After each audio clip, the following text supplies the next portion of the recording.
오늘 소개해드릴 사연은 한국을 방문한 뒤에 한국의 놀라운 시민의식에 경외감을 느꼈다는 미국인 대학 교수의 경험담입니다. 안녕하세요. 저는 미국인이고 대학 교수인 제임스입니다. 우리나라가 최빈국에서 선진국으로의 성공신화를 쓸 수 있었던 바탕에는 교육만큼은 포기하지 않았던 우리 선조들의 노력이 있었습니다. 그렇기에 단지 경제적으로만 부유한 나라가 된 것이 아니라 미래를 꿈꿀 수 있는 진정한 강대국이 되었는데요. 한국을 보고 진정한 강대국이 무엇인지 알게 되었다고 하는데요. 전공은 예술과 문화죠. 저는 현재 미국이 세계에서 가장 뛰어난 문화권을 형성하고 있다고 믿고 있었습니다. 하지만 강대국이라는 사실이 뛰어난 문화를 뜻하는 것은 아니더군요. 저는 한국이라는 나라를 가게 된 뒤에 진정으로 뛰어난 문화라는 게 무엇인지 몸소 체험할 수 있었습니다. 사람들이 어울려 살게 되면 문화를 형성해요. 즉 그건 시민의식과도 직결되는 부분인데 그 의식들이 나라를 더욱 탄탄하게 발전시키기도 하고 패망의 길로 인도하기도 하죠. 많이 알고 있는 것처럼 미국은 민주주의의 대명사라고 불리고 있습니다. 짧은 역사를 지닌 나라지만 민주주의가 빠르게 정착할 수 있었던 건 시민의식이 한몫했다는 수 있어요. 시민의식이란 사회적 참여와 개인의 책임감을 기반으로 하기 때문이죠. 시민들 자신이 권리와 의무를 이해하고 그들의 행동이 사회에 영향을 끼친다는 걸 인정한 뒤 움직이기에 가능했다고 전 생각해요. 그렇게 자부하며 살았습니다. 하지만 뉴욕에서 지하철을 타고 이동하는 일이 생겼는데 소위 지식층에 속한다고 생각했던 저의 생각이 전혀 다르다는 걸 깨닫게 되었어요. 많이 배우거나 저처럼 상위권 계층에 속한 사람이 아니라면 미국은 생각보다 무질서한 부분이 있다는 걸 알게 되었기 때문입니다. 미국은 땅덩어리가 넓어 차를 타고 이동해야 하지만 도심에는 지하철이나 버스가 잘 되어 있어요. 물론 이런 이야기는 제가 직접 겪기 전까진 들었기에 그렇다고 알고 있고 그런 줄 믿고 있었습니다. 내가 사랑하는 미국이라는 나라는 충분히 그럴 수 있는 능력도 있고 그만큼 일처리도 합리적으로 하고 있었으니까요. 그러던 어느 날 지하철이 있는 도심으로 학회를 갈 일이 있었어요. 세미나는 다양한 곳에서 이루어지는데 주로 각 대학에서 하는 경우가 많지만 특별한 곳에서 다양한 사례들을 접하는 경우도 많죠. 그날도 그랬습니다. 그래서 숙소에서 차로 이동하는 게 아니라 지하철을 타고 목적지로 이동하기로 했어요. 그날 주제가 미국의 문화를 얼마나 알고 있는가 였거든요. 문화라는 것 자체는 삶과 직결되어 있다고 생각했습니다.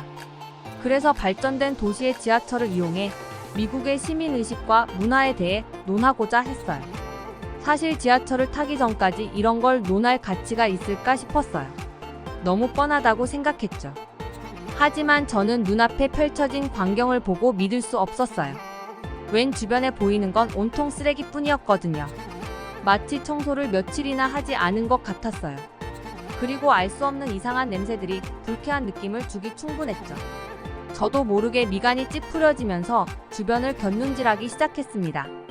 지금 내가 보고 있는 상황들이 맞는지 궁금했거든요. 그리고 저만 이 상황이 믿어지지 않고 불편한지 알고 싶었습니다. 주위를 살펴본 결과 당황하고 이상하다고 느끼는 건 저뿐인 것 같았어요.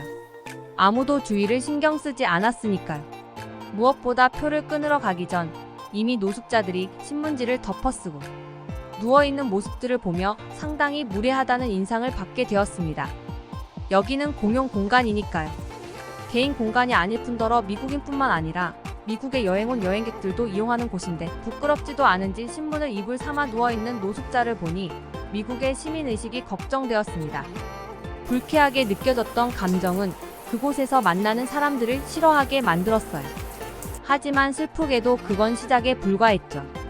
지하철 내부로 들어갔을 땐 시민의식이 아니라 최소한 타인에 대한 배려조차 하지 않는 사람들을 보게 되었거든요. 함께 이용하는 공용 공간이지만 지하철. 문이 열리면 내리는 사람과 타려는 사람들이 맞물려 어깨를 부딪히고 위태롭게 탑승해야 했어요. 지하철 내부도 어지러운 건 마찬가지였습니다. 정리정돈이 안 된 것 같은 모습이었거든요. 사람들은 앉아있기도 하고 서있기도 했는데 다른 사람의 불편함은 아랑곳하지 않는 것 같았어요.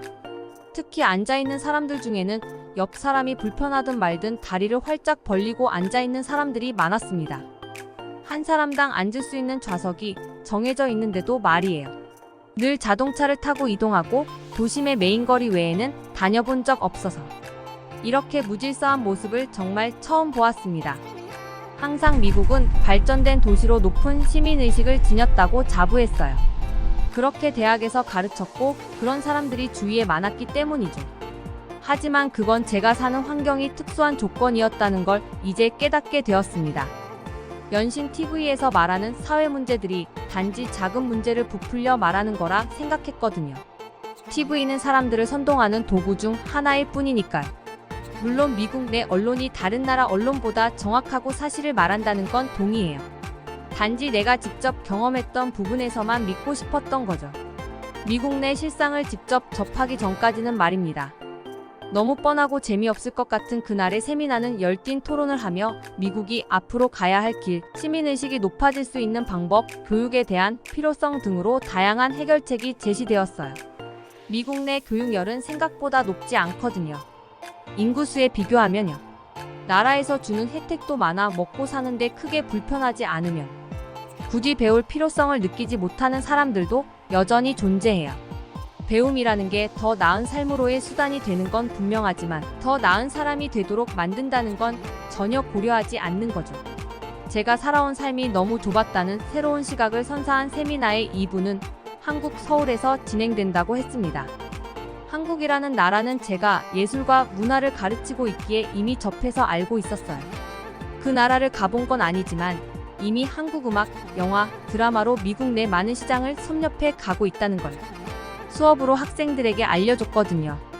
수업의 주제는 왜 아시아의 한 나라가 세계의 문화시장을 주도하는가 였고요. 그래서 한국이라는 나라가 어느 정도 발전했다는 사실도 알고 있었습니다. 그래서 생각했어요. 세계 주요 도시들을 돌며 시민의식을 비교하려는구나 라고 말이에요. 미국 내에서도 실제로 접하지 않고 저처럼 책이나 TV로만 정보를 접한 사람들이 많아요. 그리고 그 세상이 진짜고 전부라고 저처럼 믿는 거죠. 하지만 실제의 삶을 본다면 그렇지 않다는 걸 알게 되고 자신의 생각이 얼마나 편협했는지 깨닫는 시간이 필요했습니다. 그렇게 한국행 비행기를 타러 공항에 도착했어요. 한국으로 가는 비행기를 타기 위해 출국 수속을 받는데 확실히 한국 사람들을 많이 볼 수 있었습니다. 유럽 같은 경우 다양한 나라의 사람들이 비행기를 타기 위해 대기해요. 대기자의 모습들을 보고 어느 나라 사람들이 압도적으로 많다고 정의할 수 없죠. 하지만 한국행은 한눈에 보아도 한국 사람들이라는 걸 알 수 있었어요. 왜냐면 그들은 준비 자세부터가 달랐거든요. 자기 차례가 아닌데도 한 손에 여권과 비행기 표를 들고 빠르게 수속을 마칠 준비를 했습니다. 다른 나라 사람들은 같이 기다리는 동행인과 이야기하거나 핸드폰을 보는 등 개인적인 시간을 보내느라 바빴죠. 아마 예전 같았으면 저 역시 주변 사람들을 유심히 살피며 다른 모습들을 찾으려 애쓰지 않았을 것 같아요. 무엇이든 미국 사람들이 월등하다는 착각 속에 살았으니까요. 하지만 그게 아니라는 걸 알고 한국으로 가는 이유가 있을 거라는 궁금증이 생기니 눈앞에 보이는 한국인들을 유심히 관찰하게 되었습니다. 그 결과 한국인들은 합리적인 걸 좋아한다는 생각이 들었어요. 불필요한 시간은 나 자신에게도 도움이 안 되지만 뒤에 기다리는 다른 사람에게도 피해를 준다고 생각하는 것 같았죠. 그건 한국에 도착해 내릴 때도 마찬가지였어요. 느긋하게 내릴 준비를 하는 다른 외국인들과 다르게 한국인들은 빠르고 신속하게 움직였으니까요.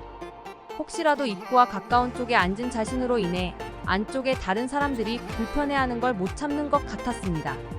그렇다고 어수선하거나 움직임이 커서 옆 사람에게 불편함을 주는 것도 아니었어요.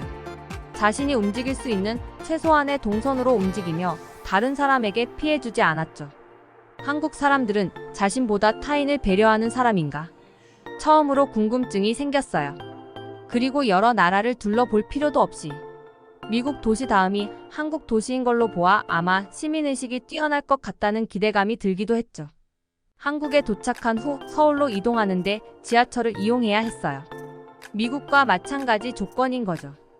그 나라의 시민의식은 지식층에만 있는 게 아니니까요. 모든 국민, 모든 사람들에게 동일하게 있을 때 그 나라의 발전된 모습을 기대할 수 있기 때문입니다.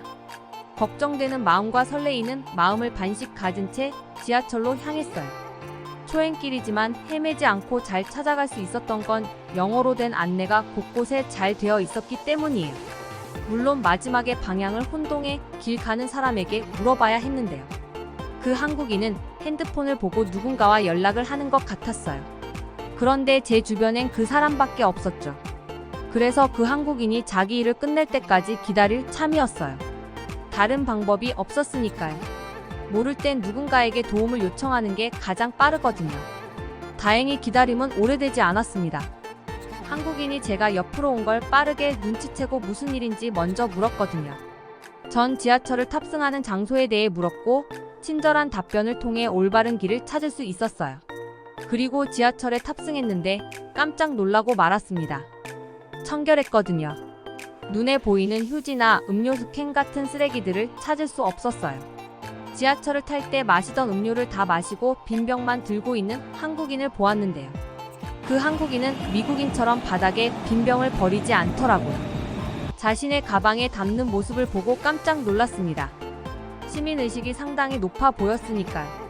지하철을 탈 때도 미국과 다른 모습을 한눈에 찾아냈어요. 탑승하려는 문 양쪽으로 화살표가 있었는데 탑승자는 그 선에 따라 줄을 서야 했거든요. 지하철이 도착하자 한국인들은 먼저 타려고 밀지 않았습니다. 내리는 사람들이 안전하게 모두 내린 다음에서야 줄을 선 차례대로 안전하게 탑승했죠. 많이 돌아다니지 않았어요. 한국에 도착해 지하철을 탑승한 것뿐이죠. 한국인들의 일상을 아주 살짝 엿봤을 뿐인데도 미국 시민과 다른 한국 사람들의 배려심과 시민의식을 모두 볼 수 있었습니다. 지하철에 탑승한 모습들도 사뭇 달랐어요. 음악을 크게 듣거나 옆에 앉은 사람이 불편할 정도로 다리를 쫙 벌리고 앉는 사람들을 찾을 수 없었거든요. 그들은 한정된 자기 공간에 갇혀 있는 것처럼 보였어요. 그러지 않고서야 타인에게 피해를 하나도 주지 않고 아주 조용하게 이동할 수 없으니까요. 그리고 신기했던 건 내릴 때였답니다. 한국에는 외국인 우대라는 게 있는 것 같았어요. 뭐랄까, 다른 나라에서 한국에 왔으니 좀 더 편하게 이용했으면 하는 한국인들의 행동이 고스란히 느껴졌다면 이해가 좀 빠를까요? 지하철을 타거나 내릴 때, 어딘가로 이동하거나 식당을 들어갈 때 등 먼저 하라는 듯한 느낌을 상당히 많이 받았어요. 혹시라도 제가 불이익을 받거나 불편할까 신경 쓰는 느낌들이 들었거든요. 그 느낌은 불쾌하지 않았어요. 티 나지 않게 예의를 차리며 저를 배려했죠. 하지만 한국 사람들이 일부러 그러고 있다는 걸 깨닫는 건 오래 걸리지 않았어요. 제가 어디를 가든 한국인들보다 좀 더 빠르고 편리하게 이용할 수 있었거든요. 3번쯤 비슷한 일이 겹쳐 일어나는 걸 알게 된 이후 한국 사람들이 절 배려한다는 걸 알았어요. 한국 사람들끼리도 어른이나 어린아이, 다친 사람들을 보면 배려한다는 건 저도 알고 있었거든요. 그런데 저도 거기에 속한다는 건 기분 좋은 느낌을 주기에 충분했습니다. 제가 한국에 머무는 시간은 단지 짧았던 며칠인데도 이방인이 아니었거든요. 그들의 삶 속에 녹아들어 함께 시간을 공유하고 공간을 사용하고 있었어요. 한국인들은 누가 시켜서 그런 것도 아니었고 서울역 아시아 중에서도 상당히 오랜 전통을 가진 나라라고 알고 있는데요. 조상 대대로 그런 배려와 예의, 상대방을 생각하는 마음과 합리적인 행동 등이 DNA에 내재하여 있는 것 같았어요. 그리고 한국 특유의 교육열도 한몫했다고 생각합니다. 결국 시민의식은 민족 특유의 특성과 교육이 더해질 때 빛을 발휘한다는 걸 알게 되었죠. 미국의 지하철 같은 일상 문화를 직접 겪기 전까진 미국이 높은 시민의식으로 강대국을 이루었다고 생각했어요.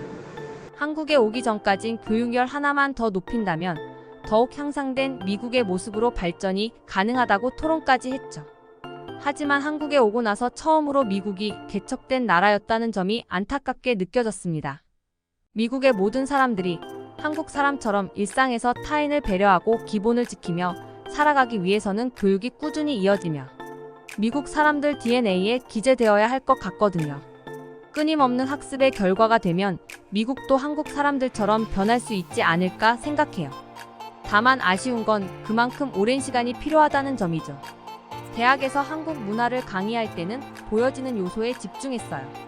영화나 드라마에서 다루고 있는 심리들이 세계인들이 열광할 만한 요소들이 있고 그게 어떤 부분인지 살펴보며 문화를 선도하기 위해 어떤 과정이 필요한지에 대해 설명하는 게 제 주된 업무였으니까. 하지만 한국에 오고 깨닫게 되었습니다. 문화는 사람들이 만들어내는 것으로 그 나라의 시민의식과 연결된다는 것 말입니다. 다른 말로 하면 정서일 수 있죠. 한국을 둘러보고 작은 부분까지 살펴본 제 느낌은 한국이 너무 저평가되고 있다는 사실이에요. 그 이유는 국방력이나 국민소득 같은 부분들이 있을 수 있죠. 하지만 문화적인 측면, 시민의식 같은 부분들만 살펴본다면 한국은 단연코 세계 어느 나라와 견주어도 뒤지지 않을 거라고 확신할 수 있습니다. 문화는 실제로 함께 살아가는 사람들의 집단적 행동과 가치에 의해 형성됩니다. 그리고 그로 인해 사회가 어떻게 발전해야 할지에 대한 영향을 미치는데요. 우리나라가 살기 좋은 나라로 외국에서 호평받고 있는 이유는 바로 우리나라를 이루고 있는 우리 한국인들의 시민의식이 상당히 높기 때문입니다. 또한 정을 기반으로 한 따뜻한 심성도 우리 사회를 더욱 풍요롭게 만들어주는데요. 앞으로도 우리 사회가 남들에게 칭찬받고 본받을 수 있도록 살기 좋은 나라로 영원히 남아줬으면 좋겠네요. 한국을 방문하는 동안 눈이 번쩍 뜨이는 경험을 했던 미국인 대학 교수의 사연이었습니다. 듣기 주셔서 감사합니다. 오늘의 영상은 이게 전부입니다. 모두가 건강하길 바랍니다.